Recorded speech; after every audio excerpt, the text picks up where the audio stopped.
to the What Really Happened radio show. The history of the government hopes you never learn. Here is your host, Michael Rivero. And aloha, America. Welcome to our show today. It's Tuesday, April 21st, 2015 here. We're getting into the week. We got a lot of stuff to talk about today. The phone lines are open, 877-300-7645, 877-300-7645. Tom is sitting in our control room, twiddling the dials, keeping us out of trouble, ready to answer the phone when you call on in. And before we get into the heavy news, a couple of things here. I've been talking about the dilapidated condition of America's infrastructure because through decades of neglect while the money gets spent on Wall Street and wars and so forth and so on. And it hit us here today on Oahu. A water main broke last night down at the bottom of the hill on which we live. We still don't have running water, and I'm not getting a strong sense of confidence from the water board as to when that's going to be restored here. But, you know, we're getting by. We've got our emergency hurricane, tsunami being invaded water supplies, and we're doing okay on that. I noticed that story on the SRN news break about gas weapons in the world wars, and my grandfather actually lost a lung to German mustard gas in World War I. I still have his gas mask supplied by the lowest bidder, and obviously not really working all that well. All right, getting into the serious news here. 46 civilians killed as Saudi warplanes attack Yemen's capital. And again, this is not a war against the Houthis or rebels. This is a war against the people of Yemen for trying to kick out their U.S. puppet ruler, who's currently hiding out over there in Saudi Arabia. And the people of Yemen want their previous president back, Saleh, the one who was ousted by the U.S. And one thing all of these governments around the world can agree on is uniting together to slap down the people of any country who dare to think they should run their own country for their own well-being and not serve a larger global agenda, which is why now we have Israeli warplanes joining in with Saudi Arabia on these bombing targets here. Now, Oxfam is condemning coalition airstrike on humanitarian aid warehouse in Yemen. They're trying to maintain a starvation blockade. Saudi Arabia will not allow Red Cross planes in. They have completely imposed a naval blockade. And now they're bombing any warehouses where any humanitarian aid that got through are being stored. Now, starvation of a population, to starve them into submission, that is a war crime. And it underscores the fact this war is not against the Houthis, it's not against rebels, it's not against ISIS, it's not against Al-Qaeda. It is a war against the people of Yemen who just want their country back. That's what all this Arab Spring stuff has been about. All of these countries suffering under U.S. puppet rulers, and now they want out. And it started, of course, all the way back in 1979 when the Iranian people kicked out their U.S. puppet ruler, the Shah, and started running Iran for the benefit of the Iranians, for which the U.S. has never forgiven them. Same thing going on in Iraq, same thing going on in Libya.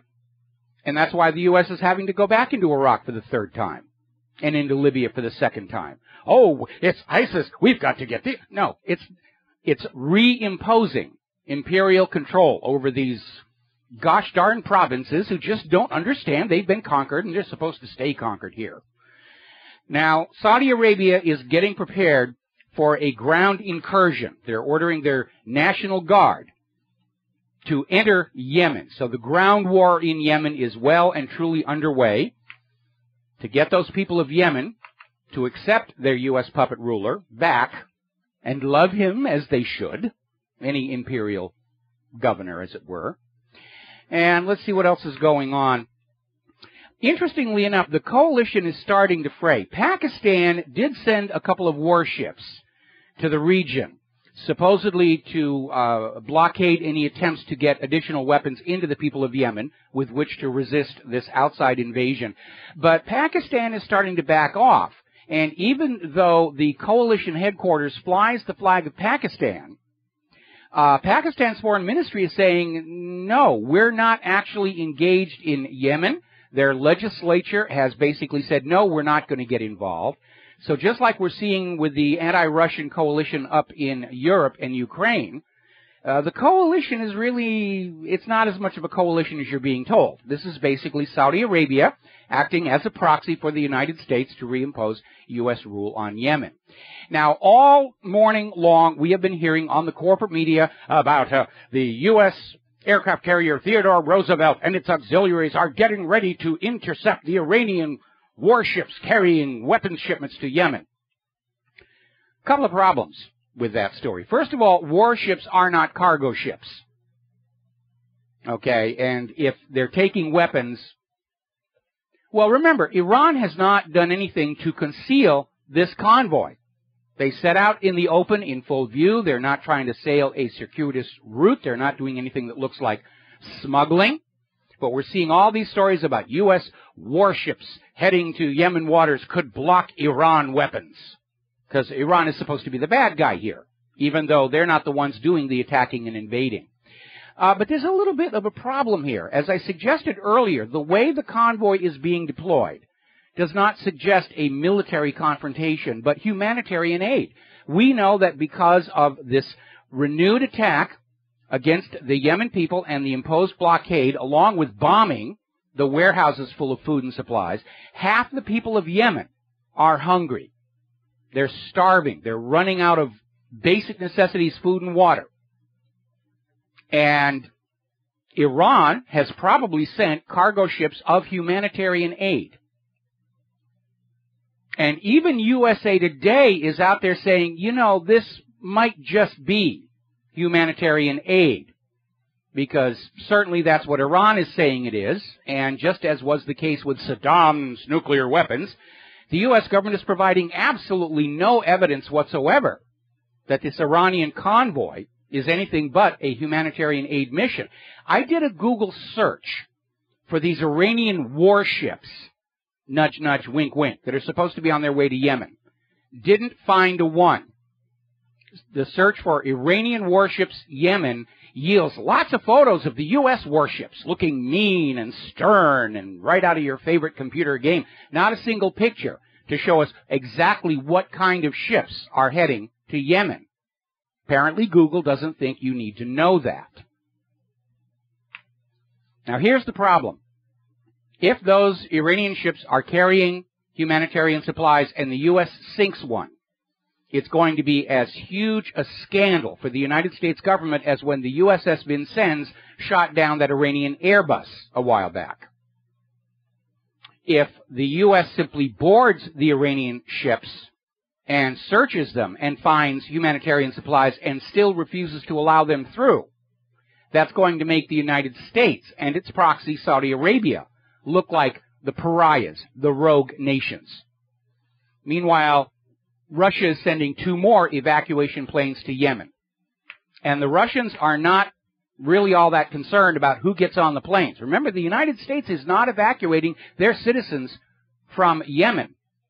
I guess the U.S. is hoping there'll be some American bloody shirts they can wag at you to get support for a ground war. But the Russian planes are going in. They're pulling out nationals of all countries, including Americans. The Russians have been helping American nationals in Yemen to evacuate.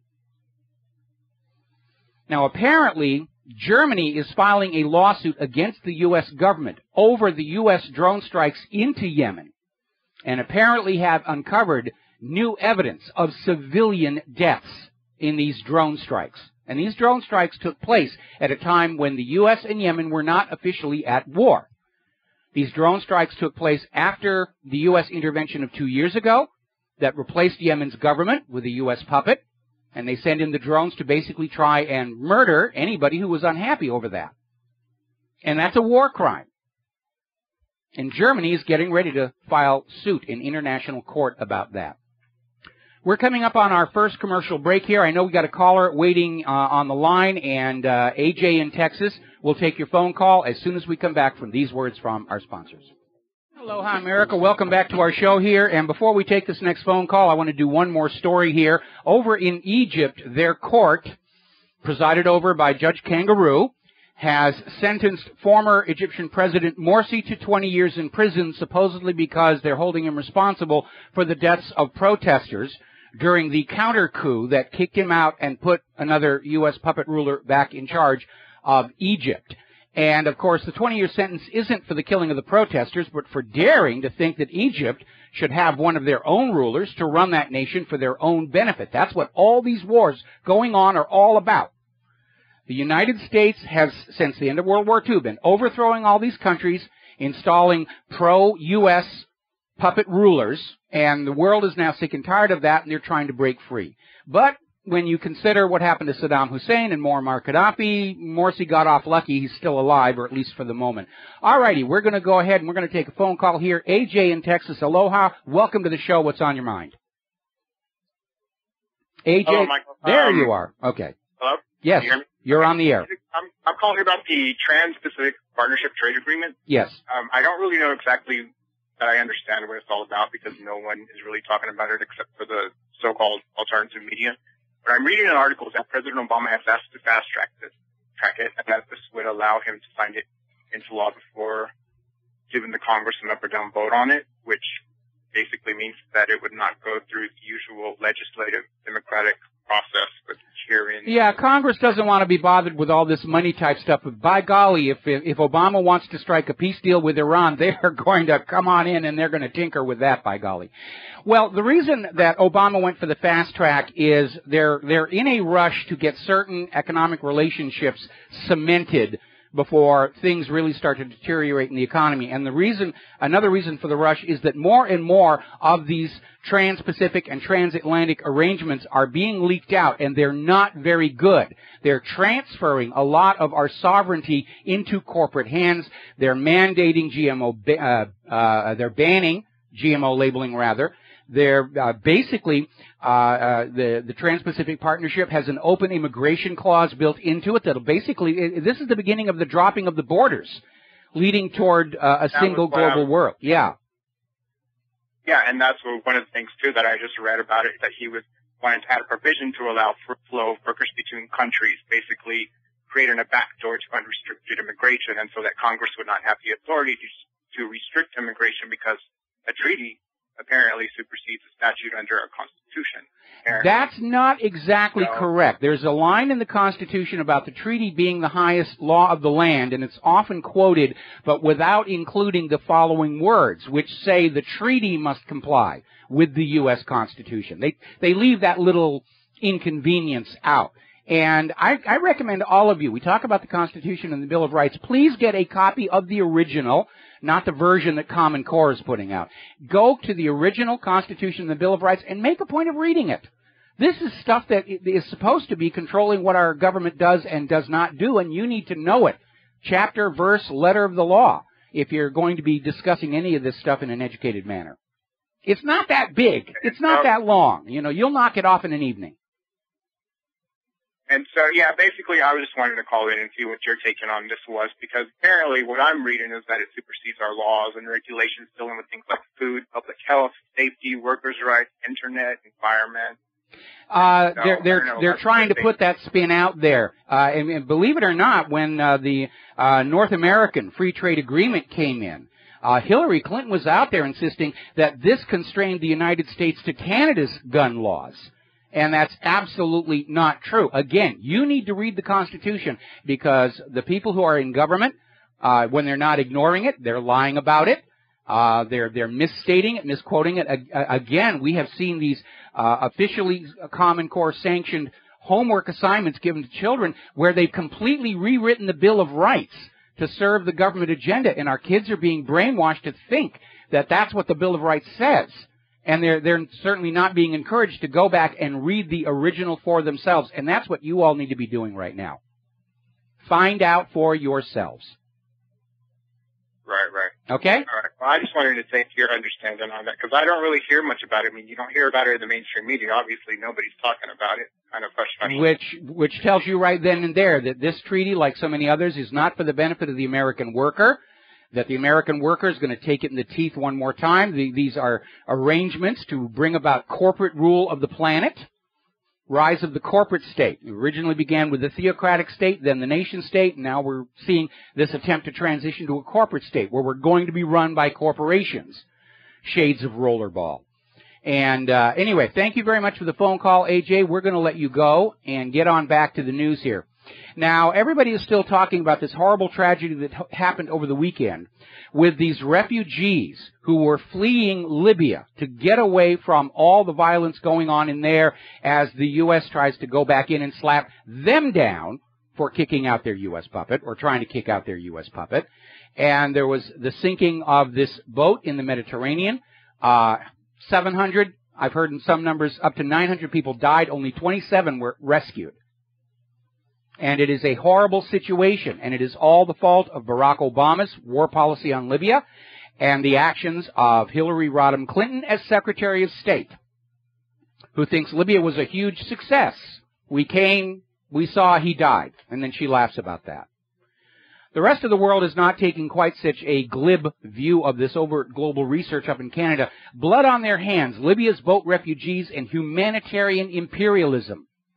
And they were out there saying that all this talk about good wars, humanitarian wars, clean wars, wars to bring them democracy, it's all nonsense. These are flat-out wars of conquest to bring the world back under the domination of the United States of America, back under the hegemony of the U.S. dollar, back under the petrodollar, because the U.S. economic system over the last several decades became dependent on that mafia-like piece of the action they were getting from everybody else's commerce around the globe, because everybody had to come and borrow dollars at interest before they could do business anywhere else on the planet. And Wall Street became dependent on that cash flow, and that's why they allowed our manufacturing to decline. Don't want to get their hands greasy and dirty. And coupled with the disaster of GMO, where the rest of the world does not want these products. And the U.S. is in a serious financial situation here. And by the way, that is also in these international treaties, Trans-Pacific Partnership and the one they've got over on the Atlantic side. There are provisions in there that will ban labeling of GMO. Because by golly, we don't care if it's bad for you or not. This is the product we're selling, and you, by golly, are going to buy it. That's the face of the imperialism right there. You will buy our products. You're not allowed to buy other products. You're not allowed to grow your own products. You will buy our products. It's enforced dependency. Exactly what King George III did to the American colonies. You will conduct your commerce with banknotes of the Bank of England. You will buy your tea from the British East India Company. And enforced dependency is slavery. And that's what's going on around the globe. Got to take a break for commercials. We'll be right back.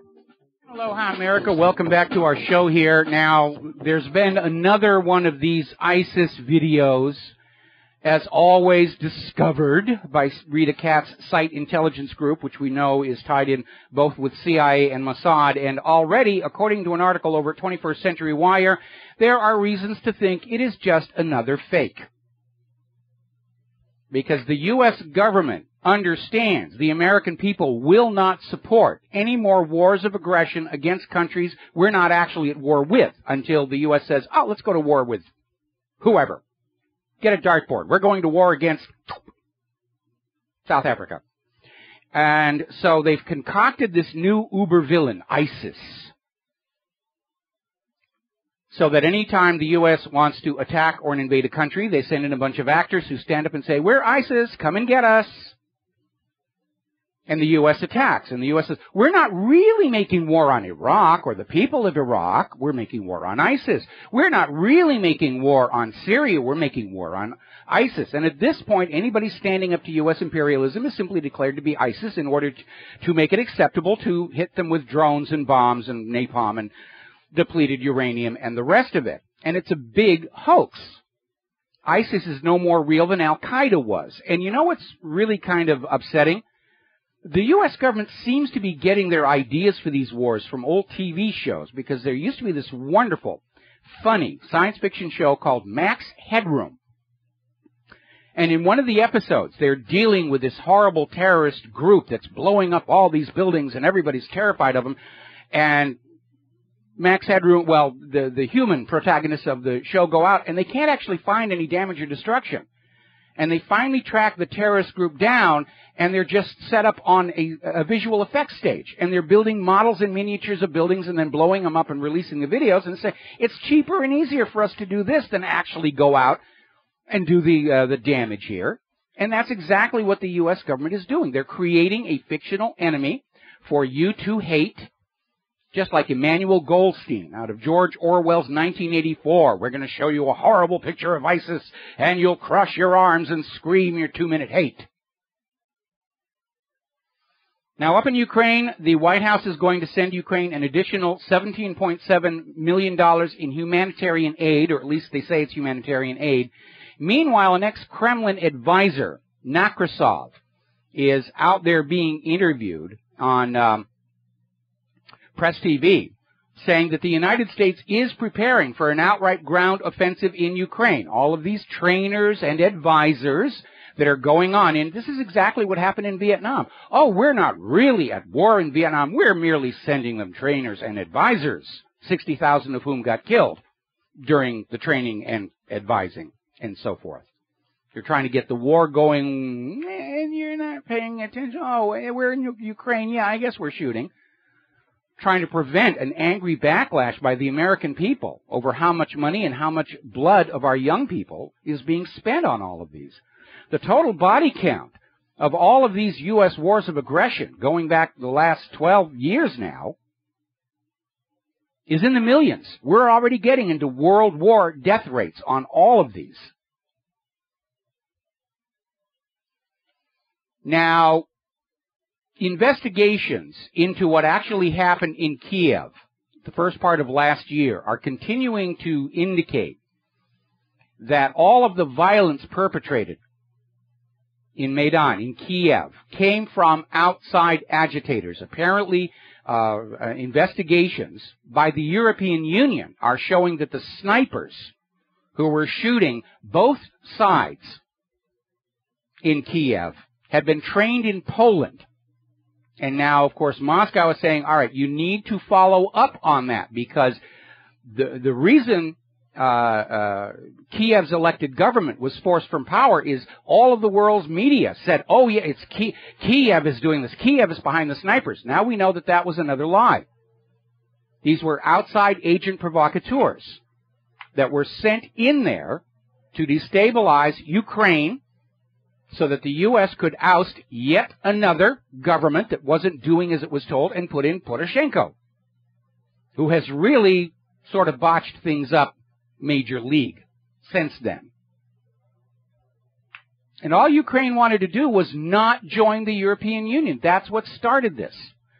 November of 2013, the EU was out there saying, please come into the European Union. Please enslave all of your taxpayers to the European Central Bank. And Ukraine said, you know, we're looking at another offer coming in from Russia, and it's really a lot better for us. So we're going to go with them. Boom. The agitators go in, destabilize the place, force the elected government from power, install a junta. And that's how we got into this mess. And you need to remember, since the end of World War II, the U.S. government has attempted the covert overthrow of the governments of 50 other nations, and they've been succeeding about half the time. They're batting 500 on this. They did it in Iran in 1953 when they ousted the democratically elected government of Mohammad Mossadegh and replaced him with the dictatorship of the Shah. They did it in Chile in 1973 when they ousted the democratically elected government of Salvador Allende and replaced him with the dictator Pinochet. Did it with Ferdinand Marcos in the Philippines.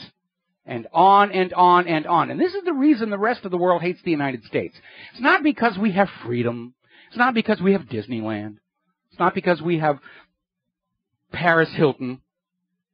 It's because the U.S. government has a bad habit of going into other people's countries and mucking about with their government, their society. All right, we got a bunch of phone calls here. I'm going to try and get to one of them right now. Matthew in Maryland, aloha. Welcome to the show. What's on your mind? Hi, Mr. Rivero. I just like to say, I think if you were an active Templar, and please don't take offense to this, that you would have a much bigger and more well-funded set. So I'm pretty sure you're not an active Templar unless you're putting on a really good show of humility. And the other thing I had to say is basically in response to what the gentleman from Japan had said yesterday. You couldn't do your show if you weren't persuasive. I mean, much like a teacher, you have to present information and knowledge and facts in a way that will help to change the minds of other people. And okay, I'm going to take exception to that, okay, because my goal for the last 21 years that I've been doing this is to encourage people to become their own analysts and point them at things I agree. Okay, so I'm not trying to get people to believe and trust me, because I can make mistakes and I can get misled by people that I think I can trust either. And so the very best ideal for any society is every single individual citizen doing their own research and deciding for themselves, and not letting somebody. Which is something that you promote yes. on a daily basis, which yes. is what I'm. But to do what you do, yes. to bring information to other people, you have to do it in a way that's going to encourage them not only to listen to what you have to say, but as you said, be their own advocate. And in order to do that, you have to be I guess persuasive is the wrong word, but I mean, I remember at one point you had said you were a teacher. Yeah, I've been a teacher in my past, but here's what's going on. Americans have been lulled into this idea that they don't need to think for themselves. They can just let the corporate TV, newspapers, radio tell them what's going on. And a lot of people fall for it. And they walk around thinking they know what's going on in the world without having to actually do the work necessary to find out what's really going on. We're breaking that paradigm. And it isn't just me being persuasive. It's the fact that the government has been caught out with so many lies about Saddam's nuclear weapons, Lusitania-carrying weapons, and the rest of it. Anyway, listen, we need to take a break for commercial, so I have to let you go here. Thank you very much for the phone call. And we're going to be back with another phone call after these few words. And aloha, America. Welcome back to the show. And one more time for the people who didn't pick up on this yesterday, that is not a Templar sword on the back wall. That is a copy of the sword from the Arnold Schwarzenegger version of Conan the Barbarian, which I did a little bit of work on early in my film career. And I like swords. I collect swords. I think they're really cool. Anyway, so I don't know where all this Templar nonsense is coming from.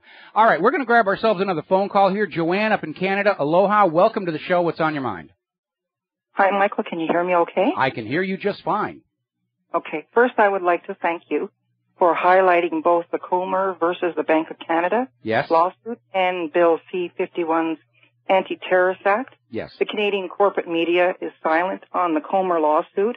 However, CBC and CTV have aired Bill C-51's protest across Canada, both on the 14th of March and on the 18th of April. I know this is off topic.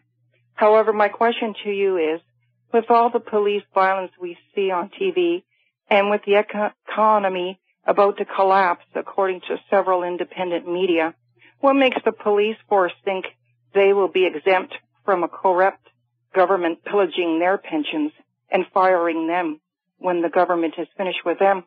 We see that the government has abandoned the veterans when they return from deployment. So what makes the police think they will be exempt from the government betraying them? Thank you. Well, probably the first answer is all those antidepressants the police are taking, because they take a lot more than the general population. But you're absolutely correct, and we saw it in Cyprus. We're seeing it now in Greece. We already know that a lot of these public pensions in cities across America were defunded during the crash of the 2008 mortgage-backed security fraud. And that's why we're already seeing these cities going into bankruptcy, and they're basically yanking the pensions from the city workers, which includes the police and fire department. And I think any police officers who are not looking at that are simply deluding themselves. But as far as the police violence is concerned, it is completely out of control. Right now here in the United States of America, you are 55 times more likely to be wrongfully murdered by a police officer than by a terrorist. But we're supposed to love and trust the police, and we're supposed to hate the terrorists. And it really is very, very much skewed. But absolutely, as the economy starts to collapse, the government will simply plunder higher and higher levels of society, and all those let's call them the 2%ers. They're not uber rich, but the ones just below there who think that they're going to be protected. No. The working class is already out of money. They're plundering and looting the middle class. Then it'll be the upper middle class, and then it'll be the upper middle class. That's the way these pyramids crumble, from the bottom upward. And I would almost think that some of the people who are out there who are millionaires but not billionaires, ought to be looking at maybe switching their financial support away from this corrupted Wall Street corporate media machine and start getting involved here with the independent media, because we're the only ones out there saying that this plundering has to stop. Because remember, the last official act of any government is going to be to loot the nation, and that's where we are right now. Well, thank you for your hard work. It's definitely appreciated up here in Canada, because we have a lot of media that are asleep or are just absolutely told not what to say. That's the case in the Comer lawsuit. The Canadian government actually ordered the Canadian media not to report on the Comer lawsuit. In fact, the Canadian government has been blocking web pages about Comer that are outside Canada from being displayed inside Canada, and I guess inside Canada as well, because that Comer lawsuit is a huge, huge embarrassment. The charter for the Bank of Canada says the Bank of Canada is to provide interest-free loans for infrastructure development to the Canadian governments, but the Canadian government has been borrowing that money at interest and charging the Canadian taxpayer that interest to give to those private bankers, and they don't really have a good reason for doing that, other than the bankers are writing heavy campaign finance checks. We've got the same problem here with the Federal Reserve in the United States. The Constitution authorizes the U.S. government to create and issue an interest-free currency, but our federal government continues to borrow currency at interest from a privately owned central bank, and they don't have a good reason for it. They don't want you asking that question. They're very unhappy. They go to bed crying at night, you know. Well, today is budget day. Yes. Here in Canada, so after 4 o'clock, we'll be able to see what the budget's bringing down, and in October of this year is our federal election. So it should be quite interesting. Well, I'm sure the incumbents are already getting those Diebold election machines ready to go in Canada, because Diebold will guarantee the results. Oh, yeah. All right. Well, listen, Thanks very much. Thank you very much, Joanne. We're going to let you go here, and let's see, getting on back to the news. Now, up in Ukraine and Russia, we are starting to see this supposed anti-Russia coalition across NATO and the U.S. starting to crumble. Hungary, Greece, and Cyprus are abandoning the U.S. European Union sanctions against Russia to restart the food trade. And, of course, what we're hearing from the U.S. government is, you can't do that. We get to tell you who you do business with and who you don't do business with. We get to tell you what currencies you're going to use. You're not allowed to just go out and run your own economy for your own benefit. You just don't understand the rules that we just made up. Now, over in Iraq, we're getting a report. This came out on the Daily Mail. ISIS leader Abu Bakr al-Baghdadi seriously wounded in coalition airstrike and no longer in control of the group. And this time they really mean it, because last year they confirmed that Abu Bakr al-Baghdadi had died. But he's risen from the grave like a vampire. A zombie must have brain. ISIS is a manufactured fake, and they're trying to use Baghdadi for name value and say, oh, yes, we got him today. No, you got him last year. What was that other guy that kept saying, oh, he's dead, and then 6 months later, oh, he's back? Going to grab another phone call here. We've got Al in Canada. Aloha. Welcome to the show. What's on your mind? Al? Hiya. How you doing, Mike? I'm doing just good.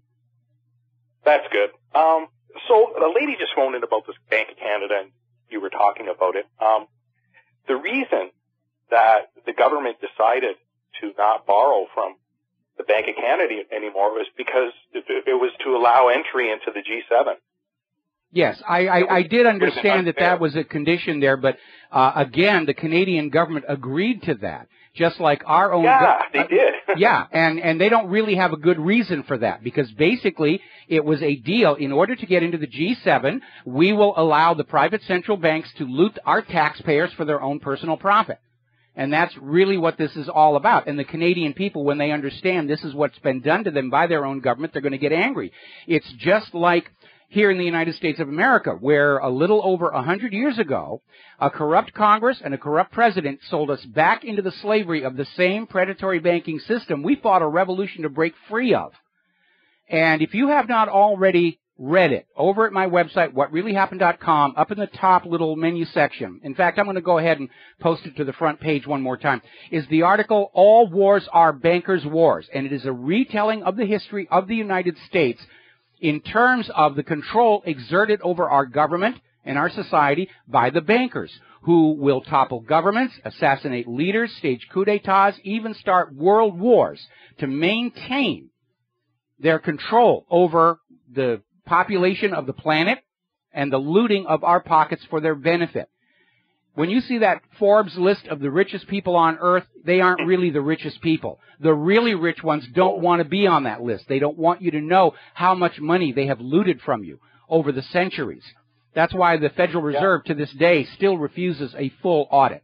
We're supposed to just trust them that everything is all hunky-dory. Well, of course. And, you know, I mean, the Rothschilds, the Warburgs, I mean, all the people that are involved in this Federal Reserve, fractional reserve banking system. Well, it's not just the fractional reserve banking.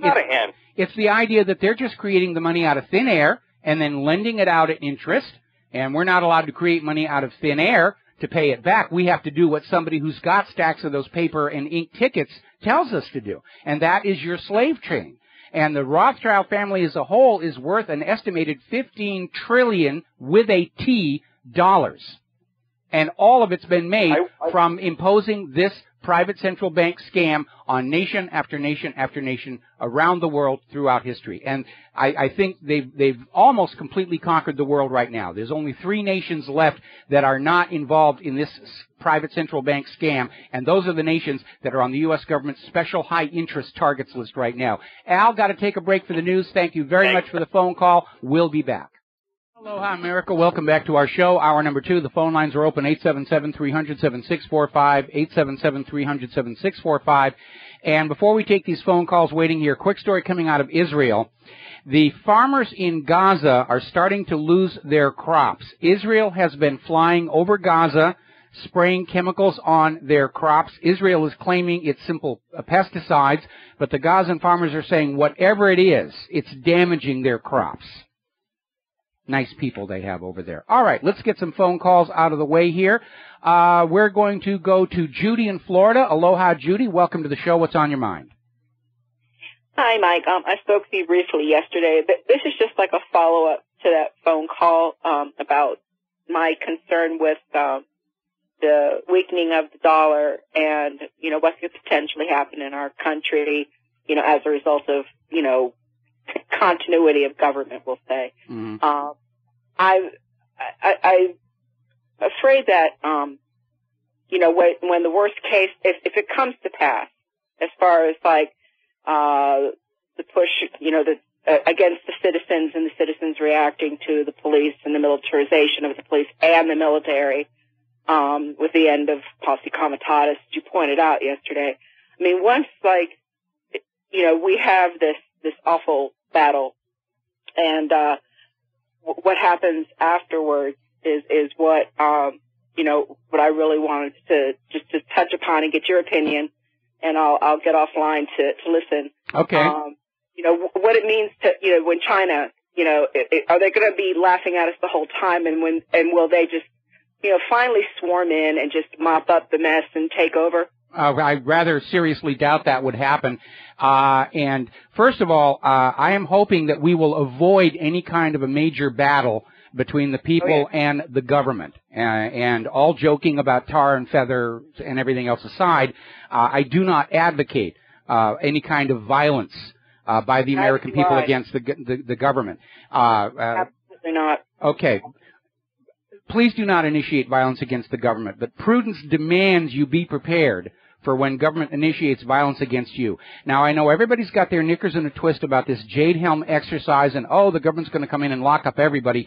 Well, here's the problem with that. The government's going to have to care and feed for all these people. Who's going to pay for it? The government can't pay for what they're doing already, with most of us still out there in the general population. Now they're going to lock us all up. Basically, it's a self-destructive agenda if they're really thinking about it. Because if everybody's locked up in concentration camps, there's nobody there to basically power the economic machine. Because at least before 2008, 60% of the U.S. economy was consumer spending, And if the consumers are all in concentration camps, then all of these retailers and distributors and manufacturers and importers, they're going to go out of business. And if anything, such a draconian move, I think, would accelerate the economic collapse. Now, as far as China's concerned, they're already laughing at us because they see the mistakes the U.S. government and Wall Street have been making. I'm not worried about China coming in here and mopping things up. I don't think they'd want to have to deal with actually trying to run the place with its dilapidated, decayed infrastructure. What I really see as the most likely situation is we're going to see a repeat in this country of what happened in the former Soviet Union, where the people are just going to be more and more angry about the lies. They're just going to stop listening to the government, and the central government is simply going to collapse out of its own corruption and scandal and economic mismanagement, and it's going to take most of Wall Street and hopefully the Federal Reserve down with it. What is going to happen after that? We're going to have maybe 3 or 4 months where we're going to have to be looking out for ourselves and our friends and our neighbors to get through this period while a new American republic is formed. And we need to be ready to decide for ourselves what that new American republic will be. And not just sit back and wait for some carpetbagger to come on in and say, I got the whole system's ready to go. We got a whole new government for you and a whole new private central bank. Just sign your name on the dotted line and all will be well. Because anybody who's coming in saying they've got a new system ready to impose on us, give them a good thick coating of tar and feathers and run them out of town on a rail. We, the American people, will decide for ourselves again how best to serve the American nation and the American people. And we don't need any private central bankers coming on in and playing their games with us again. Okay? I believe that's an absolute stellar answer, and I'm in 100% agreement. I truly am. What I'm concerned with is the fact that these people at the top are very unstable, and I do think they give the directives to, the NSA and the DHS, and there has been, a massive, government buy of bullets, and I'm not trying to sound morbid or fear-mongering or anything else. I'm trying to look at a reality of what mentally ill people may be capable of. I want to grow in America that I used to know many, many years ago. Not that it was in any way, shape, or form perfect, but at least it was safe, and you could walk around and not be molested, or you could be autonomous and just be left alone.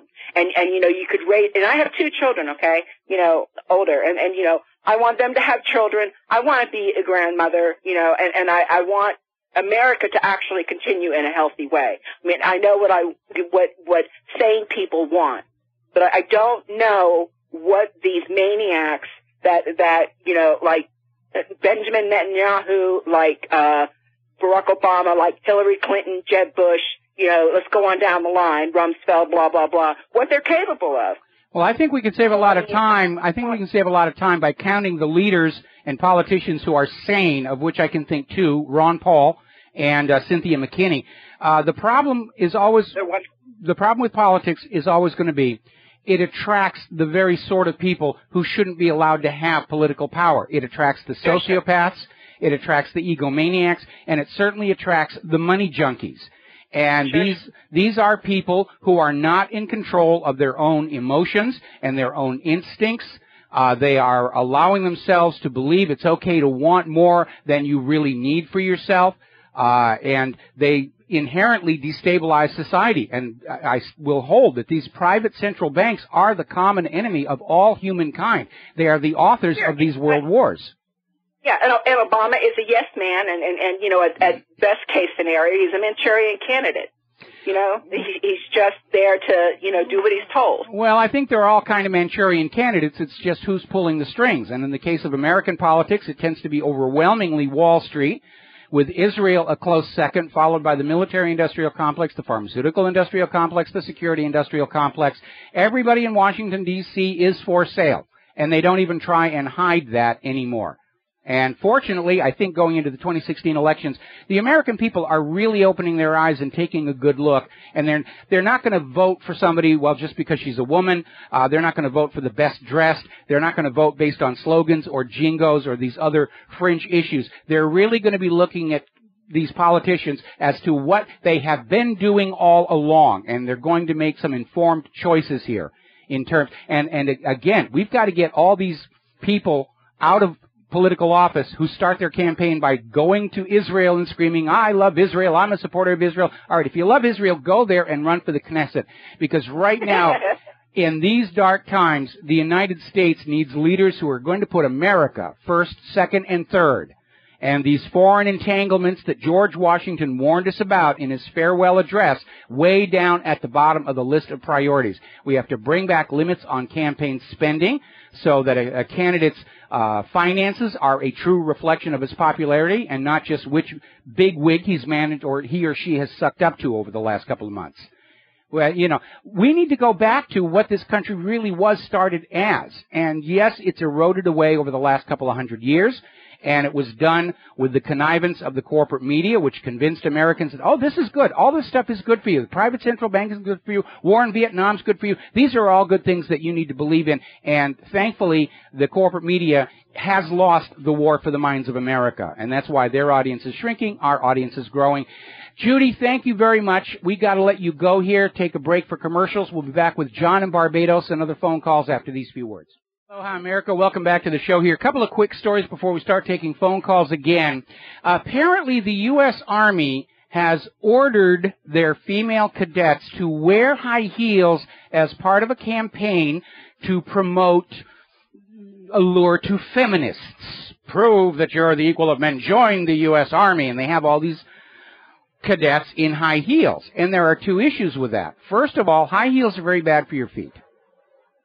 You're certainly not going to be marching off to battle wearing high heels. And second, it's one of those imposed fashion things that feminists tend to hate, which tells you the U.S. Army is just as well managed as it ever has been. Apparently, Hollywood, ever subservient to the U.S. government's war machine, is getting ready to make a sequel to Top Gun, because following the first Top Gun movie, enlistment in the U.S. Navy skyrocketed. All thousands and thousands of young men signed up for the Navy expecting to become F-14 combat pilots, and of course the vast majority of them wound up peeling potatoes and repairing helicopter transmissions. All righty, we're going to grab ourselves a quick phone call here. John in Barbados, thank you for waiting. Aloha, what's on your mind? Hello, Michael. Yeah, I've got two little points to make. My 2 cents worth on each. This nonsense with the Theodore Roosevelt aircraft carrier. If you remember a day or so ago, I mentioned that the aircraft carrier had suffered the same fate as the Donald Cook in the Black Sea and the Theodore Roosevelt in the Baltic, and it hid in Plymouth for a few days. Loads of spare parts were a helicopter aboard. So I suggest that maybe it's in the Red Sea because it's not really fully combat ready yet. And of course, with the announcement that there's not only those Iranian ships with a couple of warships on the way, but 8 to 10 submarines, those mini submarines, maybe making them a little nervous. Well, I have not been able to get a confirmation on the story about submarines. I can't even confirm that this Iranian convoy are actually warships. And even USA Today is saying this appears to be Iran trying to send humanitarian aid to Yemen, which is in the middle of a U.S. via Saudi Arabia humanitarian crisis. And I think the U.S. is risking a major embarrassment. I mean, they're trying to push toward a confrontation. Iranian warships are coming. We are going to get in and mix things up here. But again, if it is a humanitarian aid convoy, and the U.S. sinks one of those ships, the U.S. is going to come off looking like the bad guy. Even if they simply halt the convoy and say, you're not allowed to bring food to these people that are starving because of our attack on them, it still makes the U.S. look bad. And, but this idea, I mean, I don't know that the Theodore Roosevelt I don't know that the Theodore Roosevelt is any less susceptible to the Russian electronic warfare than any other U.S. carrier. Most of them are running on very old technology. They're trying to bring a next-generation carrier forward with the Gerald R. Ford, but they're having nothing but problems with that, where the radars aren't working, the computer systems aren't syncing with each other, the electromagnetic railgun catapults still aren't working, and again, it's a very expensive whiz-bang high-tech toy, and they appear to be wide open to these electronic countermeasures. Certainly for the crew of the Donald Cook, I mean, they were reported absolutely traumatized because they'd gone off to sea on the Donald Cook with what is called Aegis arrogance. We can engage 90 targets at the same time. We can project power across the littoral zone. We're invincible. And to be absolutely paralyzed by a single unarmed Russian plane definitely shattered their confidence. And that's a big part of winning a war, is shattering the confidence of the other guy and, you know, sending them back to their port to say what the heck was going on here. But if you've got a carrier that you're not sure can go up against Russia, yeah, sending it on down to the Middle East, because at this point the presumption is that Iran is not yet deploying Russian electronic countermeasure systems. That could change very, very quickly. But I'm not getting any confirmation as to what this Iranian convoy is. There's no confirmation about mini-subs, and there's certainly no indication that Iran wants a military confrontation against the U.S. aircraft carrier. They're saying it's humanitarian aid. USA Today is grudgingly saying it looks like it's humanitarian aid. And if the U.S. keeps trying to provoke something over this, the U.S. is going to come off looking very foolish. Yeah, and being as this is election season in the U.S., what I would recommend is looking at the Soviet Union after the collapse, and Putin came in, and within 7 or 8 years he turned that nation around, and then Medvedev sort of made a little bit of a mess of it. Then Putin came in for the second time, and just look at that Russian economy, despite all the sanctions. Just look at their stock Well, market. all Putin had to do was take control of the central bank. That's what he did. And the instant Putin did that is when he landed on the United States Special High Interest Targets list, because it's all driven by these private central banks. John, we're running out of time. Thank you for the call. I need to let you go, and I'm going to try and fit in a call from Peter in California. Aloha, Peter. Welcome to the show. Hey, Michael. Yeah, the caller before John was talking a little bit about, you were talking a little bit about how the politicians continually, now it's expected that they go to Israel. Of course, the Jewish lobby funds 50% of all the presidential elections, so nobody's ever going to be elected that they don't personally select. But you were also talking about an even greater threat, which is the Federal Reserve and Wall Street and the bankers. And I just wanted to point out that within the United States, within our United States financial system, and the way the United States government handles its securities and you know, its supervision of the financial system, the last you know, the present Secretary of the Treasury is Jack Lew. The one before him was Timothy Geithner. The one before him was Robert Rubin. The head of the Federal Reserve is Janet Yellen. Mm-hmm. Before him was Ben Bernanke. Before him was Greenspan. Before him was Paul Volcker. The head of the IMF is Christine Lagarde. Is that right? I think it's the IMF. Yes.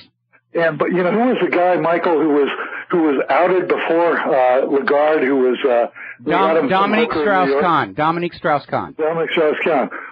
Dominique Strauss-Kahn. I'm also going to bring up Lloyd Blankfein and Jamie Dimon, you know, Goldman Sachs and J.P. Morgan Chase.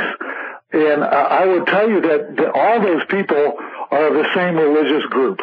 Yeah, but Israel's going to scream you're an anti-Semite promoting unfair stereotypes if you say that, but it is the reality. And, you know, they like to be in control of the money. That's what they're happy doing. And they are classic money junkies. You forgot to mention Bernie Madoff, already one of the richest men in the country, and still had to go out and Ponzi scheme another $65 billion. We got to take a break for commercials. Thank you for the phone call, Peter, and we'll be right back. Aloha, America. Welcome back to the show here. And Fox News is running this story about how Kirsten Powers is screaming that, you know, Christians are being killed by ISIS and Obama isn't doing anything about it. And, of course, we're talking about a relatively small number of people compared to those 700 Libyans who just drowned in the Mediterranean. But we're not supposed to care about them because they're not the right religion. And in any event, these ISIS videos continue to be exposed as fakes and frauds.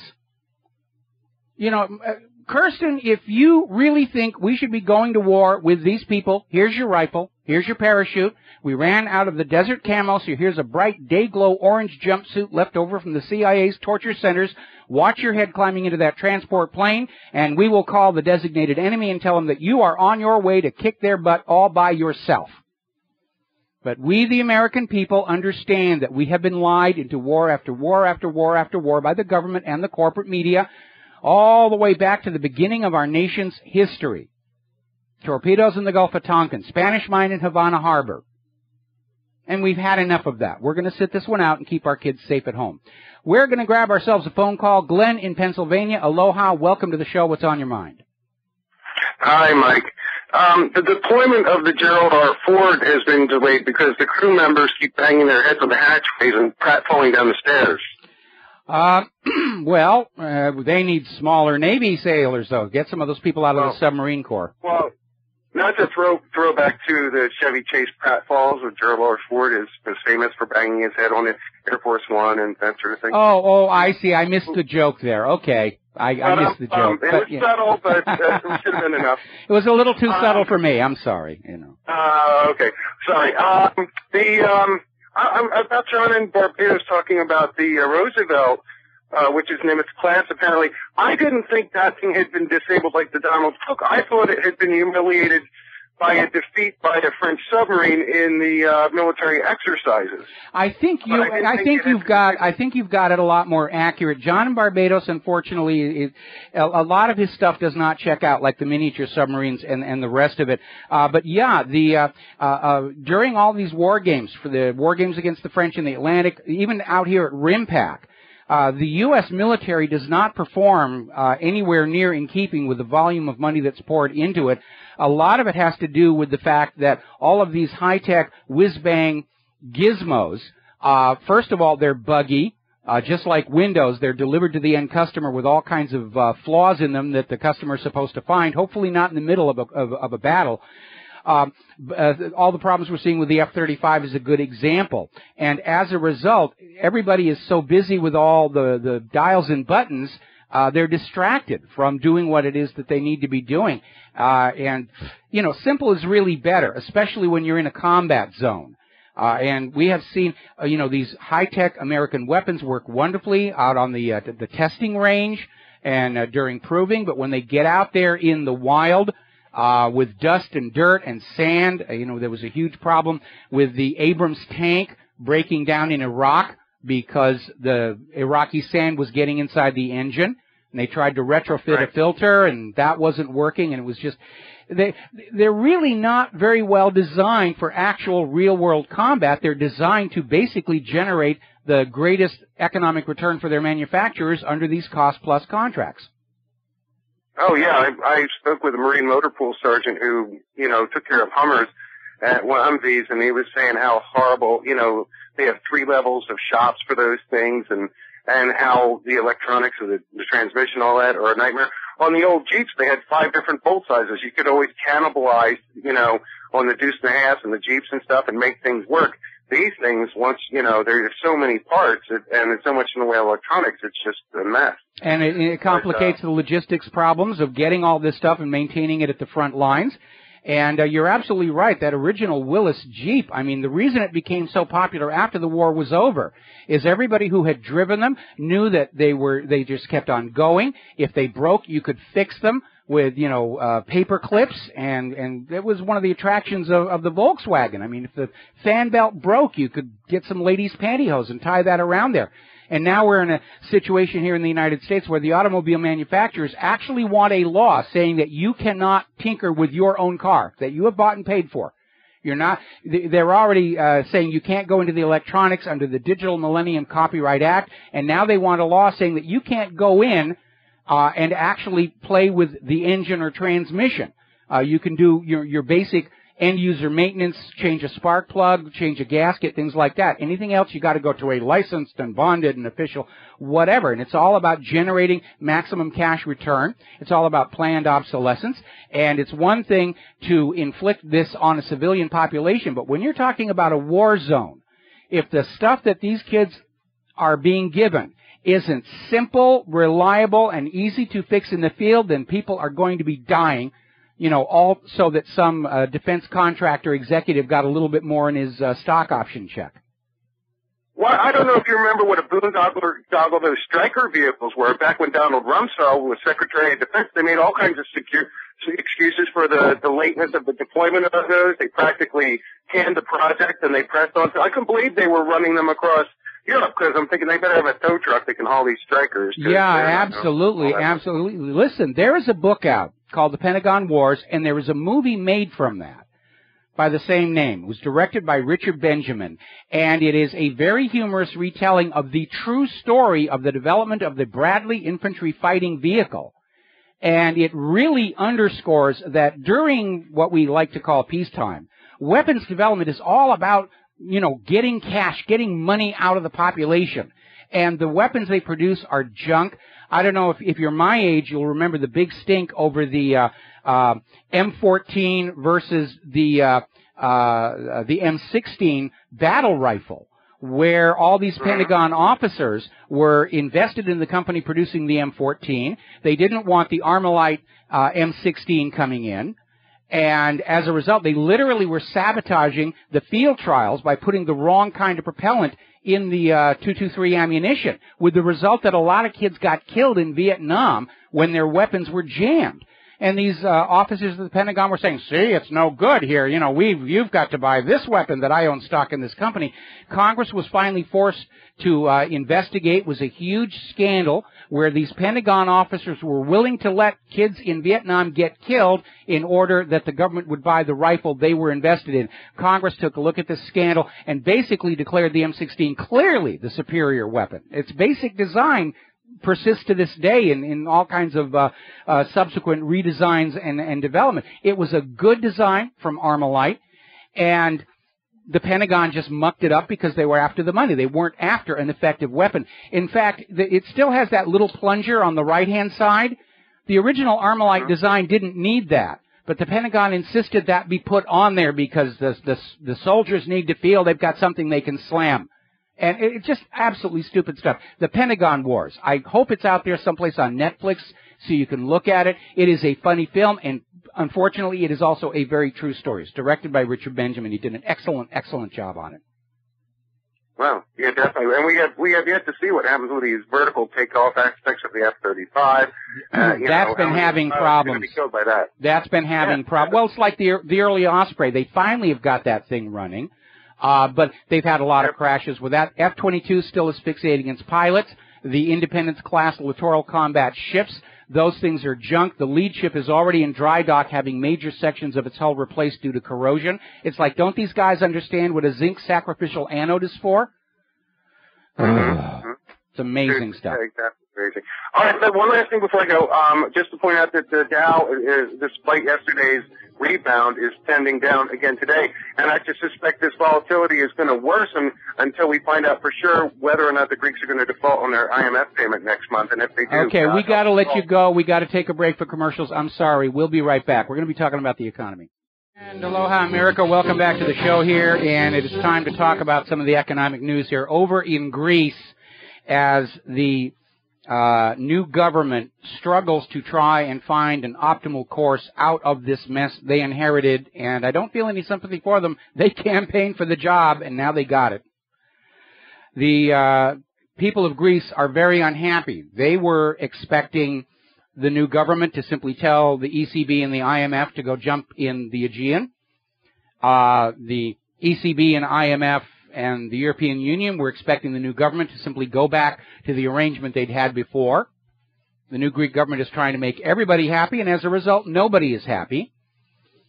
The people of Greece are very upset over imposed capital controls. They're very upset that all of the social services have been ordered to turn over any surplus cash they currently have to the central bank, as Greece struggles to make this next payment. And of course, from the point of view of the people of Greece, the whole point was to simply say, we're not going to make any more payments. The debt is odious. It was created not by us, but for us, to enslave us, which is what private central banks do. And the people of Greece are saying they're absolutely opposed to this idea of the Greek government using the cash reserves from police, fire, hospitals, schools, whatever, to try and pay a debt that most of the people of Greece don't think they really owe. I mean, the government of Greece, they're looting the funds from kindergartens trying to make this happen. And it's still not going to solve the problem. They're coming up on needing something over €1 billion payment. They're not even close to it. They're starting to sell off assets. I'm sure we're going to see the Parthenon show up in front of a Las Vegas hotel, like the London Bridge did many years ago. And it's still not going to be enough. And you need to understand this is the end game of private central banking. Drive the people, the nation, the government into debt, then use that debt to basically acquire ownership of the hard assets, the land, the buildings, the factories, everything, so that the bankers own it all. Or you believe the bankers own it all because of this games they've been playing with the paper and ink tickets here. Greece's Target 2 liabilities are now an estimated 110 billion, with a B, euros. They don't have it. Now, responding to Peter in California, who was pointing out that all of these top financial players who have so badly screwed up the economy for everybody except themselves, have you ever noticed when they finally consent to arrest one of the fraudsters, it's usually not from within that group? And apparently futures trader Navinder Singh Sarao has been arrested in Great Britain for his manipulation tied to the 210 flash crash. Now, we're talking about the trade agreements that we're seeing, and the criticisms are coming out. There are protests against it. Even in the corporate media, they're against it. The only people who want these trade deals are the people who are going to be making billions of dollars off these deals. And you need to understand, those billions of dollars do not just magically appear out of thin air. These trade deals basically coerce others to surrender money, which then flows into the pockets of the people behind the deal. Article out of Investment Watch blog. If past trade deals are any indication, we should expect this latest effort will utterly destroy American workers. And as one of the other callers pointed out, Dick Morris, on an interview on America's Forum, said that there is basically an unrestricted immigration in the TPA trade deal. And the reason for this is very simple. Remember what I said before. Before they can drop the borders between Canada and the United States and Mexico, they have to drag all the workers down to the same level as the workers in Mexico. We have to all be driven down to third world standards of living, or the instant they drop the borders, people are going to go from the poorer country to the richer country, the United States and then Canada. That's what's going on. It doesn't matter how hard you work, what you know, what your skill set is. The government has decided you will be living virtually at minimum wage.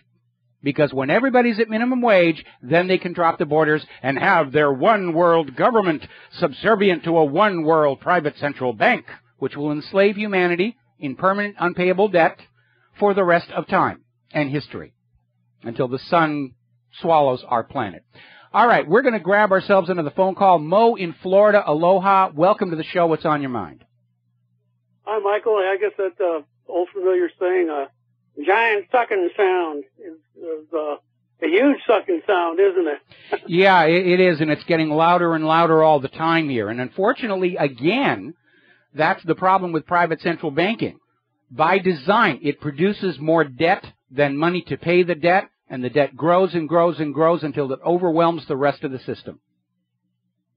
Yeah, you're so right about that. So was Ross Perot, man. The guy was worried about his life. But I just want to make a comment and then ask a question, and I'll hang up for your answer. But that lady that called earlier that was a great exchange between you and that female caller. Mm-hmm. I loved her passion, and man, I love people like that. She was awesome. But anyways, are you familiar with this Kim.com? He's oh yeah. I don't know if he's setting up it's supposed to be has $80 million in crowdfunding, and it's supposed to be setting up an alternative internet based on encryption, something like Bitcoin. And I wondered if you heard anything about that, and I'll hang up and listen to your comment. All right. Well, thank you very much for the phone call. We're always hearing about setting up alternate internets. Other countries are already doing it. Ever since Edward Snowden blew the whistle that all internet going through the United States of America is spied on. All U.S.-based encryption has back doors. And the U.S. government is basically spying on these other countries, not for reasons of security or military or the rest of it, but to steal their business secrets, to give the U.S. economic advantages in negotiations in order to maintain U.S. dollar hegemony around the world, subservience to the petrodollar, letting the U.S. go on dictating the global economic reality. So we're seeing these other countries are setting up their own internal internets to make sure that their citizens are not being spied on. And we know that there has been talk, not only from kin.com, but from a couple of other areas, about setting up a parallel net that is based on unbreakable encryption. I would be very cautious because we know from past history that the NSA has a bad habit of going to encryption companies and offering the owners huge amounts of money to backdoor the system. And then people will go on and use that system thinking that they've got their privacy restored. If you have not yet seen it, you might want to look at the film, The Imitation Game. It's the life story of Alan Turing, the man who designed the machine that broke the German Enigma code.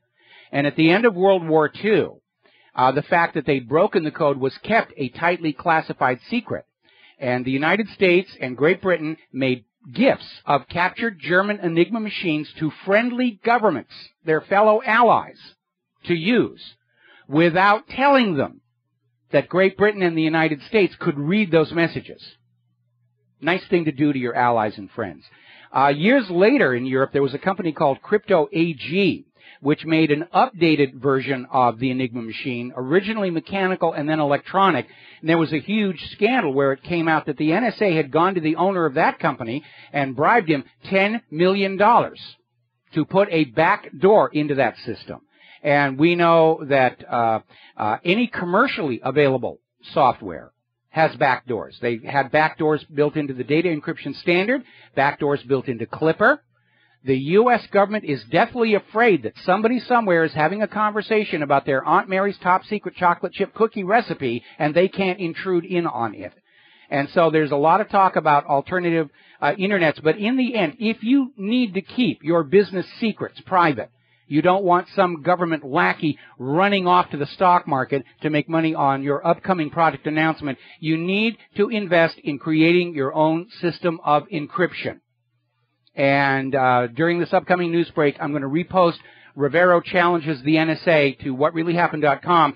Those of you with a little programming experience, you can go in there and read the story of the 6 challenges we put out, none of which were solved, and the code examples are there from you to learn from as you design your own. We have a right to privacy. It's guaranteed in the 4th Amendment. And if the government will not respect our right to privacy and will not enforce it, we must. We'll be back after the news. Aloha, America. Welcome back to the show here. Hour number 3. The phone lines are open. 877-300-7645. I've got 2 callers waiting. I'm going to get to you in a second. But I have to comment on a story that is on Fox News right now where they're going back to 2014 videos of John Kerry to go back to this thing about Iran can have a nuclear weapon in 2 months. And both the U.S. government and Israel have been saying Iran is within 2 months of a nuclear bomb since the 1980s. And I'm very concerned that the U.S. may just go ahead and sink some of these humanitarian aid ships coming from Iran just to permanently derail any possibility of a peace deal and get the war going that they all want so much, as long as your kids get to go fight and die in it. Not their kids. Their kids are precious. We can't risk, those poor Israeli children, they can't go to Iran, and, the sons and daughters of members of Congress and the government, we've got to keep them safe. But your kids, yeah, they're expendable here. All righty, we're going to grab a phone call. Cameron in the United Kingdom, thank you very much for waiting patiently through the news, and what is on your mind today? Hello, Michael. I hope you're okay. Michael, regarding this encryption thing, I just a very simple suggestion. Why don't everybody just delete their Windows and start with Linux? Well, unfortunately, Linux is also compromised. That has come out. You know, Macintosh is compromised. Windows is compromised.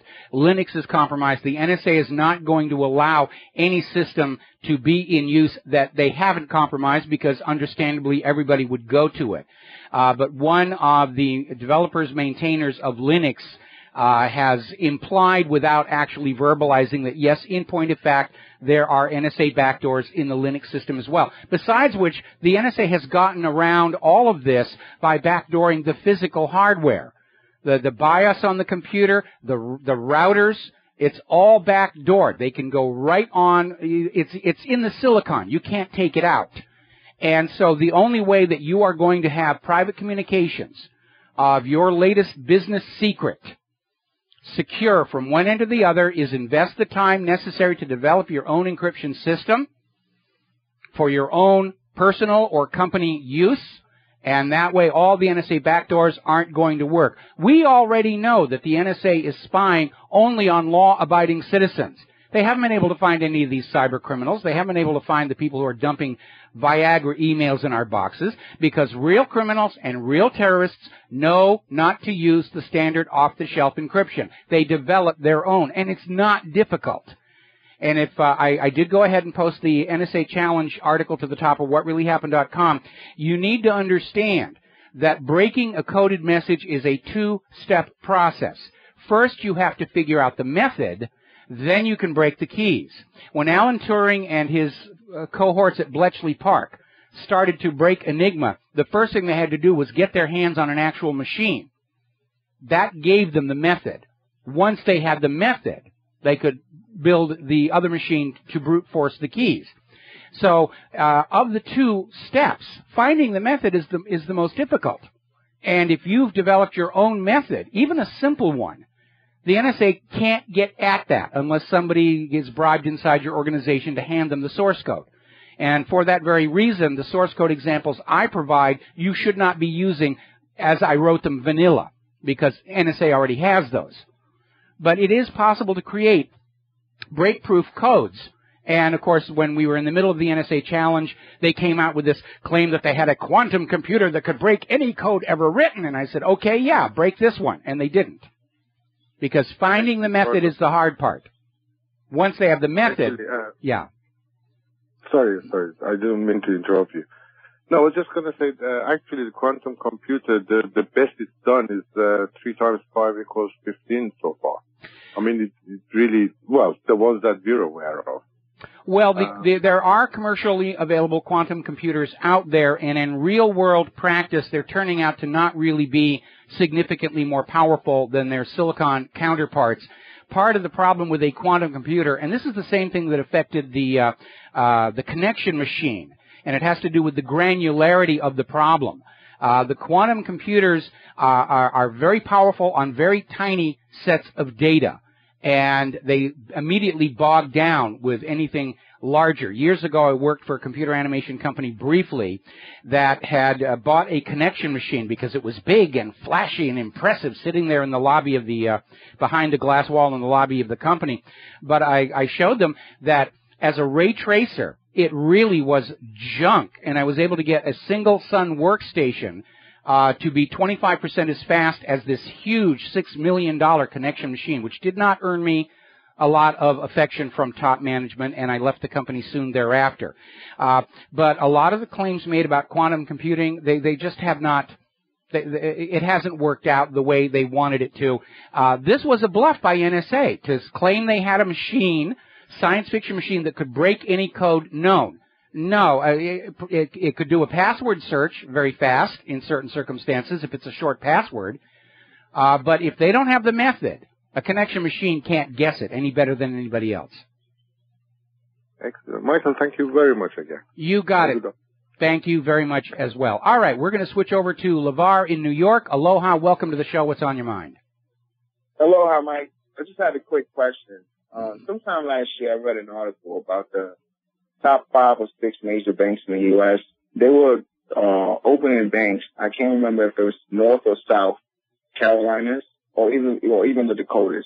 but the area they built the banks in are not residential or commercial. They're like in the middle of nowhere. And I was just wondering if you ever heard anything about this. Well, I think one of the reasons to open a bank in a less developed area is to profit from its upcoming development. Probably a lot of these banks are moving their data centers to remote areas for reasons of security, the same reason the NSA built their data center up there in Utah. There is a concern that we're coming up on a crisis, and as a matter of fact, one of the stories I was going to get to here is the New York Federal Reserve is starting to develop what looks like a backup system over in Chicago. Now, the official story is because of the potential for natural disasters. You know, a tsunami could come in from the Atlantic and wipe out New York. I think it's in anticipation of the fact that when the economy starts coming apart, there's going to be a lot of New Yorkers with torches and pitchforks marching on Wall Street, and those little built-into-the-street barricades aren't going to be enough to stop them. But, of course, the fallacy there is there are people in Chicago who understand what's going on with private central banking, and they have torches and pitchforks as well. I collect silver coins, right? And I know back in the 30s they did the gold seizure. Yes. Do you think that's going to happen again? Yeah, yes, I do. In fact, I think it's likely to happen. Excuse me. I think it's likely to happen as soon as they succeed in grabbing the guns. Then they're going to come for the gold. Now, what happens if you tell them, hey, you know what, I got rid of my coin? Would there be any repercussions? Well, I can imagine, first of all, gold physical trading above a certain level, records are being kept so that they know at least where the big buyers and sellers of gold have their coins right now and their bars. And for all we know, they'll just go into everybody's house with a White's metal detector set on fine gold and scan the walls until they find whatever they have. But right now, the New York Federal Reserve is in serious trouble because a lot of other countries, a lot of other banks, hired the New York Federal Reserve's gold depository to keep their gold bars safe. It's like a safety deposit box deal. And the New York Federal Reserve has apparently been playing with the gold as if it was a savings account where they took it and they loaned it out at interest or leased it out, and now they can't get it back. And we saw what happened when Germany tried to get their gold back. There's a huge amount of fraud going on with this whole situation. We talked about it in America's Book of Secrets, The Gold Conspiracy, on the History Channel last year. And so at some point, I fully expect the federal government to order Americans to turn in all their gold to give to the New York Federal Reserve to get them out of a mess they created for themselves. LeVar, I got to let you go. We got to take a break for commercials, and we'll be right back. Aloha, America. Welcome back to the show here, and I think we're going to close the phone lines down here. I know it's a little early, but I got a huge backlog of stories I need to get through before the end of our program today, so please bear with us here. Speaking of gold, Russia bought 30 tons of gold in March. They all know what's coming. They know what real money is. All they need to do is back the ruble, partly with gold, and it's going to become instantly more attractive than the U.S. dollar. We're seeing another report coming out of here from Investment Watch blog. Dollar-denominated debt defaults are beginning. Dollar seen as more toxic. The writing is on the wall. We put up an article at whatreallyhappened.com. Bail-in powers implementation. This is a page at the official website of the British government. And it's very long legalese about the need to protect the economic system. And when you distill it all down, basically, Britain has already set up the mechanism that they need to start looting savings accounts of ordinary British subjects to save the big banks. That's what's coming. That's the future. And you should have no more money in the bank than you need to cover your immediate obligations. Have the rest at home, some in cash, some in physical silver and gold. There's already a war on cash coming. They don't want you to have cash. Cash in your pocket, they can't use that. They want everything in their computers, all the money in their computers, and your little plastic card just moves it from place to place. Because that would bring more than $1 trillion of new liquidity into the banking system in the United States of America. They don't want you to have cash. And it completes the enslavement. Now, when this country was started, money was defined as silver and gold. a weight measure of silver. In fact, the word dollar comes from the Thaler mines in Germany, which produced silver in coins, round discs of uniform weight and value that were so reliable that they were adopted as a medium of exchange. And that's what a dollar is. It's the silver in the silver dollar is the dollar. There's a little extra metal in there for durability. But the silver in that coin was the dollar. And when that dollar was in your hand, you had control of it. You had control of its value. When that silver dollar or silver quarter or silver dime was in your hand, there was nothing the government or the bankers could do to change its value. All that went away with the ending of the gold standard shortly after John F. Kennedy was the silver standard. After John F. Kennedy was assassinated, the coins became mere tokens, and the value was regulated by the private central bank. And we've seen the result since then. The U.S. dollar today is worth only a few pennies of what it was originally. And now they want to not even allow you to have those tokens in your pocket. They want it all in their computer system so they can play their money junkie games. And you are dependent on those little plastic cards. And you better be a good American citizen, better not criticize the government, or something might happen to that computer card. Some strange malfunction that results in you going hungry for a week because you said something some politician didn't like. Dependency is slavery. Dependency on the banks, only one of its many forms. Speaking of which, another article coming out from the Everything Finance blog about how the millennials, the younger generation, don't like credit cards. 36% of the American population aged 18 to 29 have never had a credit card, and we're hearing Wall Street and the Federal Reserve out there screaming that the only thing that's wrong with the American economy is people aren't borrowing. You have to borrow to keep our little Ponzi scheme going. And people don't want to borrow because they don't have any confidence that the economy is going to allow them to pay it back. It is a pyramid scheme because the only way the Federal Reserve-based economy keeps going is they have to find larger and larger pools of new borrowers to allow the creation of new money, part of which is siphoned off to pay the interest on the old money. When they can't find that larger pool of new borrowers, the pyramid begins to collapse. And that's why they're out there whining and saying, oh, it's all your fault. You're not borrowing enough. We don't want to borrow. We want to earn. We'll gladly earn and spend that, but we're not going to borrow. Now, the Department of Justice has officially admitted their forensic examiners were, well, let's call it what it was. They were lying for decades to help prosecutors convict people. They're going back and reviewing the cases, looking at the official FBI conclusions and comparing them with DNA analysis. And they've discovered that the FBI was giving wrong testimony in more than 95% of the cases reviewed so far. And now the courts are starting to release people who were wrongfully imprisoned. I hope they sue the courts and the FBI. Except, of course, for the ones who were executed.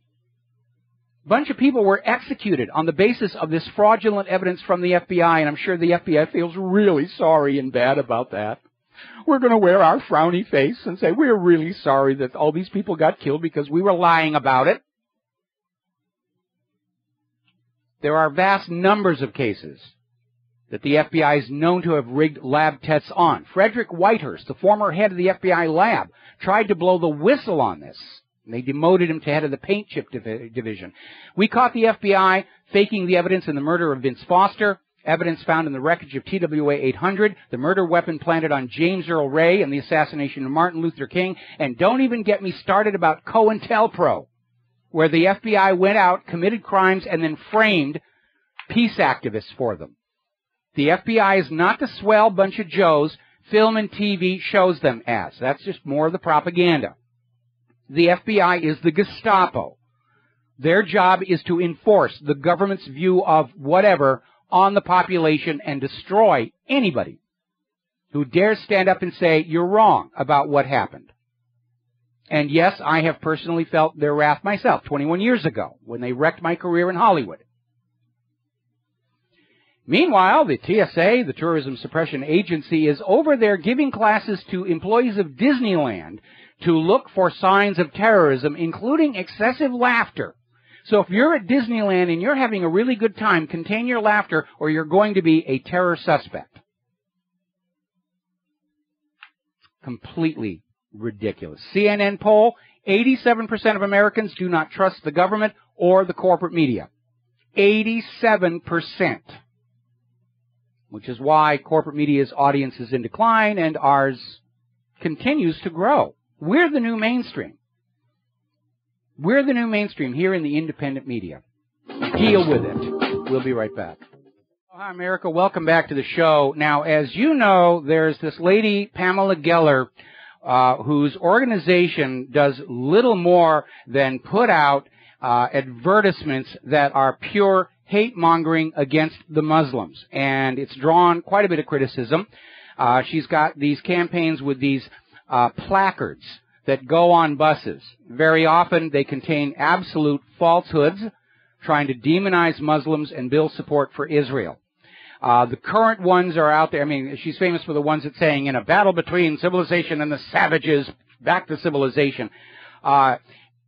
And there have been a couple of court decisions. Over in Massachusetts, the court ruled that the bus company could refuse the ads as they were obviously intended to demean and insult Muslims.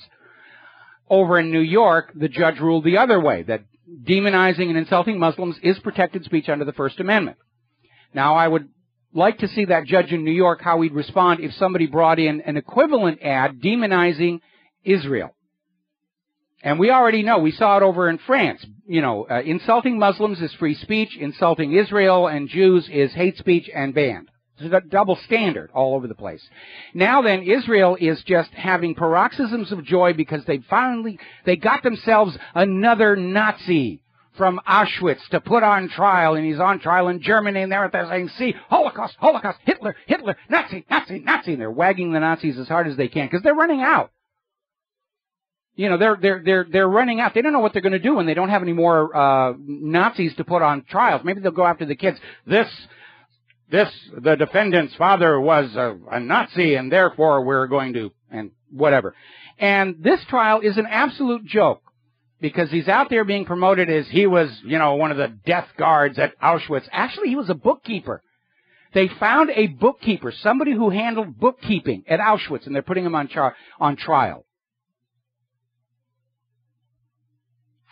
You know, Israel's already out there saying, oh, woe is us, the Holocaust is fading into memory. We won't be able to use it for political purposes and guilting people anymore. Well, it's already fading into history because, let's be honest, for the vast majority of people listening to this broadcast, it happened before we were born. I'm in my 60s, and whatever it is that actually happened in Germany in the 1940s happened before I was born. Yes, it's a part of history. I have no direct connection to it. And I refuse to feel any guilt or responsibility for what the Germans were doing, let alone continue to pay for it to the tune of several $1 billion a year. And by the way, interesting story where some of that money that Israel's been getting comes from, because it's not just the United States they're soaking. And now there's a scandal breaking where Germany helped fund Israel's clandestine nuclear weapons program. Now, we already know the U.S. government was helping Israel build nuclear weapons, including hydrogen bombs. They've known since the 70s. And any time an American citizen has asked the American government, does Israel have nuclear weapons, they don't get a straight answer. And the reason they don't is simple. Under U.S. law, it is illegal for the U.S. government to send your money to any country with nuclear weapons technology that refuses to sign the Non-Proliferation Treaty and refuses IAEA inspections. But the United States government, which holds Israel in high regard and you in none, continues to take your money and give it to Israel, even though Israel is now known, confirmed through multiple sources, has nuclear weapons, refuses to sign the Non-Proliferation Treaty, refuses to allow IAEA inspections, and yet is at the forefront of this media harangue pointing fingers at Iran saying, they're going to have a bomb in 2 months. You have to attack them. You have to destroy them for us. Just like they did up in Iraq. Israel was on the forefront of screaming that Saddam Hussein had nuclear weapons and was going to kill us all in 45 minutes if we didn't get him first. And the U.S. went to war in Iraq. A lot of Americans were killed and crippled, not to mention the people of Iraq. And when it was all over, well, guess what? Saddam didn't have nuclear weapons after all. Is our face red? We are so embarrassed we got that one wrong. And we destroyed that country and killed all those people for no good reason at all. So forget all about that, because now we're going to do it again in Iran. Amazing stuff here. All right, I'm going to skip on down the talking points here, because I want to get my daily dose of global warming in here before the commercial break. It is snowing in Metro Detroit. And I got another report over the chat room. It is also snowing in Wisconsin. This is April 21st here. I'm seeing a report out of Stephen Goddard, WordPress.com. Slowest Arctic melt season on record continues. And still the carbon Nazis are going to be screaming, human-caused global warming. It's the warmest year on record. You've got to pay a carbon tax or we're all going to die. My goodness. A little bit of good news. Tennessee's legislature has repealed the Common Core educational standard. Unanimous vote in the Tennessee House of Representatives. Senate's going to take up the measure, expected to pass overwhelmingly. Now remember, Common Core is this supposed national, actually international standard, which has been caught propagandizing our kids into thinking the Bill of Rights says something other than what it does. The primary example, the Common Core version of the Bill of Rights paraphrases the Second Amendment to say you have a right to keep and bear arms only if you are part of a state's organized National Guard. That is not what the Second Amendment says. Plus, Common Core's teaching methods, how they teach kids to solve problems, is designed to mentally cripple them so they don't grow up knowing how to think things out for themselves. It was the institutionalization of the policy of dumbing us all down. Now, apparently there's a new public-private program attempting to link up military cyber soldiers with the corporate media, with Hollywood, to try and counter the growing truth movement here on the Internet and the independent media. These are highly trained military online propagandists. And you recognize them because they always start their messages saying, you incredible wingnut, you hate America, you love the Iranians, why don't you go live there? And that's how you know that these are these highly trained professional propagandists out there. Once you know they're there, they're easy to spot.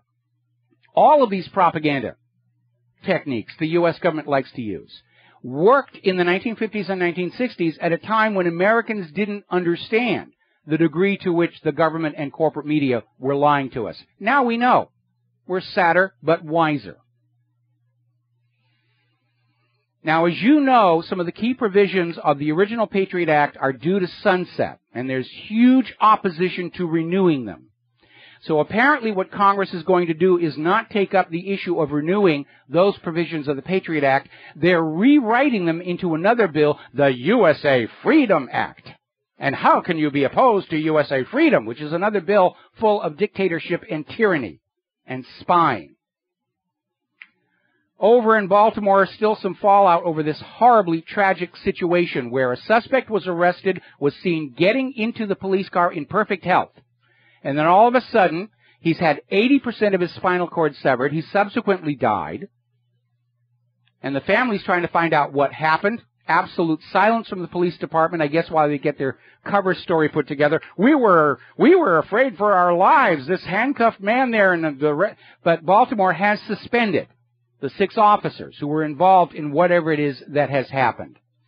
Pennsylvania police officer charged with murdering a suspect. They really are out of control. We got to take a break for commercials. Back with the last segment of our program after these words from our sponsors. America, welcome back to our program, last segment of the program today, and Fox News is still going on about how Iran could have a bomb in only 2 months. They're really ramping up on this. And They've been saying Iran is on the verge of a bomb since the 1980s. It hasn't happened. Iran has not initiated a war of aggression against another country in over 200 years. They're trying to create a war out of nothing. And don't forget, this is the same Fox News and the same U.S. government that assured you Saddam Hussein had nuclear weapons, that assured you Lusitania wasn't carrying weapons, that there were torpedoes in the Gulf of Tonkin, there was a Spanish mine in Havana Harbor. How many times do you have to be lied to before you accept? They are lying to you all the time to get you to do things you otherwise would not do. Spend your money on wars, spend your children's lives on wars, and they're doing it again. And this sudden ramp up again on Iran's nuclear weapons, I find it very suspicious, coupled with the timing of the U.S. military forces moving to intercept Iranian warships bringing weapons to Yemen. And I think they may be getting ready to force a confrontation to get into a state of war with Iran that would absolutely derail the P5+1 deal. And they're simply repeating history, because every time the United States economy has gotten into this kind of a mess, the U.S. government gets into a world war, if not to solve the economic mess, at least to distract everybody from it and have something they can blame the hardship on, to duck their responsibility. Crash of 1907, World War I. Crash of 1929, World War II. Crash of 2008, look how many countries the United States has attacked, bombed, drone-struck, or tried to overthrow. And they're back at it again. Oh, Iran bomb, Iran bomb, Iran bomb. And not a word about the fact that it's now confirmed Israel has nuclear weapons and can't seem to go 6 months without starting a war with somebody. Getting on back to the out-of-control police in this country, and they are. You are 55 times more likely to be wrongfully murdered by a U.S. police officer than by a terrorist. Over in Ottawa, Kansas, police shot an 18-year-old unarmed teenager Saturday night. 16 times. 16 times. Now, the police were supposedly responding to a report of a person reportedly armed with a gun. The family of the kid who got killed, Joseph Jennings, said he didn't own a gun. The Ottawa police are acknowledging that, no, this kid didn't have a gun.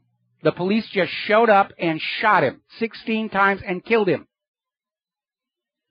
The chief of police, Dennis Butler, said the officers did what they were trained to do. So here we have it from the police chief. The police are trained to just show up and shoot you.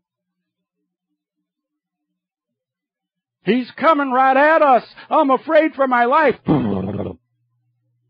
At least they're reporting when the police are killing white people now. They weren't doing that because they were trying to frame this whole police brutality as a racial issue. It's the white police officers killing the black people. And yet we know from that study done in Washington State that because of the negative publicity involved in shooting a black suspect, police are actually 25 times more likely to pull the trigger on a white person, which is what they just did in Ottawa, Kansas. Now, here's a story out of South Huntsville, Alabama. There was this woman who was in some difficulty with her estranged husband, had filed multiple protection orders. The husband broke into her home and threatened her with a weapon. The woman, Lisa Skinner, successfully defended herself from her armed, estranged husband until the police arrived, at which point the police shot Lisa Skinner.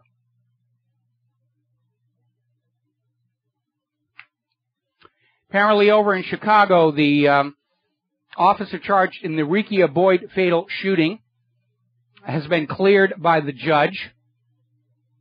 People are upset about that one here.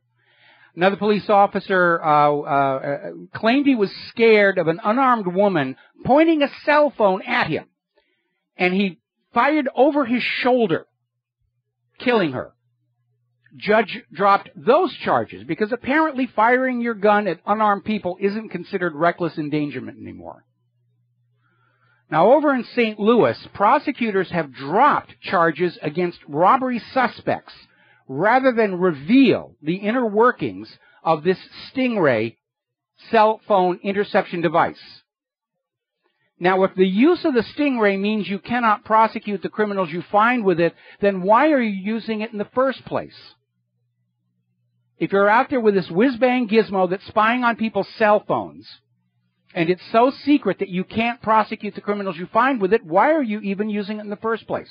What is going on with this stingray that is so secret that the government is willing to let robbers go back free to rob more rather than tell us what the heck is going on? Meanwhile, up in Chicago, and you will not hear this on the corporate media,